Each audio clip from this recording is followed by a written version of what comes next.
कहकशां बेगम हरीम से जितनी जान छुड़वाने की कोशिश कर रही हैं, उतना ही हरीम किसी न किसी तरह उनकी जिंदगी में वापस आ रही है। किसी नागहानी आफत की तरह बार बार हमारे सामने आ जाती है। यहाँ तक कि लाइबा की शादी का फंक्शन भी जिस मैरिज हॉल में होना होता है, उसकी सारी डेकोरेशन भी हरीम ने ही की होती है। ऐसे में फाइज और उसके घर वाले जब उस मैरिज हॉल में पहुँचते हैं तो वहाँ पे सामने हरीम को देखकर हैरान हो जाते हैं। कहकशां बेगम की तो समझ से बाहर हो जाता है कि आखिर हरीम वहाँ कर क्या रही है। यहाँ पे लाइबा भी हरीम को देखकर हक्की बक्की रह जाएगी कि भाई आखिरकार हरीम यहाँ पे क्या कर रही है। अब यहाँ पे लाइबा अपनी माँ से सवाल पे सवाल करेगी कि आखिर क्यों हरीम मेरे निकाह वाले दिन मुझे नजर आ रही है और वो भी मेरी आंखों के सामने। तो कहकशां बेगम उसे जवाब देंगी कि पता नहीं क्या मुसीबत है, हरीम तो काली बिल्ली की तरह बार बार हमारा रास्ता काट रही है, तभी तो हमारे साथ कुछ ना कुछ बुरा हो जाता है। मैं तो जितना हरीम को फाइज की जिंदगी से दूर करने की कोशिश करती हूँ, हरीम तो उतना ही उसके और करीब आती जा रही है। वेल ऐसे हरीम को अपने सामने देख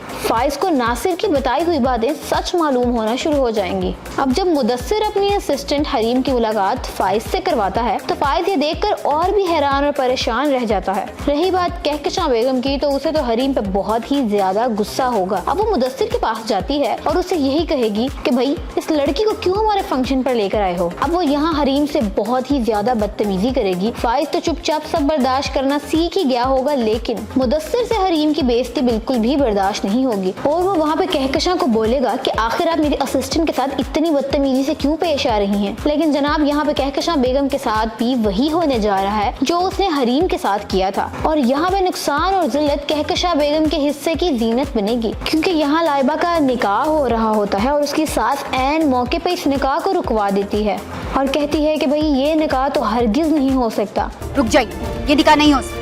अब कहकशां बेगम का एक रंग आ रहा होता है और दूसरा जा रहा होता है। वो लाइबा की सास से सवाल करेगी कि वो ये सब क्या और क्यों कर रही है। फिर वो लालची वकास की माँ कहकशां और बाकी सबको बताएगी कि कैसे तुमने हमारे साथ फ्रॉड किया है। आप तो बहुत धोखेबाज लोग हैं, आप लोग तो बिल्कुल ही कंगरे और फकीर हो चुके हैं। आप तो बड़ी बड़ी बातें किया करते थे कि आप तो बड़ी शान और शौकत वाले हैं, आपकी सारी हकीकत हमारे सामने खुल चुकी है। तो जनाब यहाँ पे ये सब आग लगाने वाली भी और कोई नहीं बल्कि कहकशां बेगम की लाडली बहू हमना होगी। हमना ने लाइबा के सास के ऐसे कान भरे होंगे कि वो किसी की भी कोई बात नहीं सुनेगी और अपने बेटे वकास को लेगी और वहाँ से चली जाएगी। लेकिन जनाब यहाँ पे फाइज और उसके घर वालों की मुश्किलात कम नहीं होंगी, बल्कि उन पे असल अजाब तो तब आएगा कि जब पुलिस शेख फुरकान को अरेस्ट करने मैरिज हॉल पहुँच जाएगी। यहाँ फाइज अपने बाप को बचाने की हर मुमकिन कोशिश करेगा और बार बार उनसे यही कहेगा कि आप यूँ मेरे डैड को अरेस्ट नहीं कर सकते। लेकिन क्योंकि पुलिस वालों के पास तो शेख फुरकान के अरेस्ट वारंट होंगे, तो वो तो हर सूरत उसे अरेस्ट किए बगैर वहां से नहीं जाने वाले।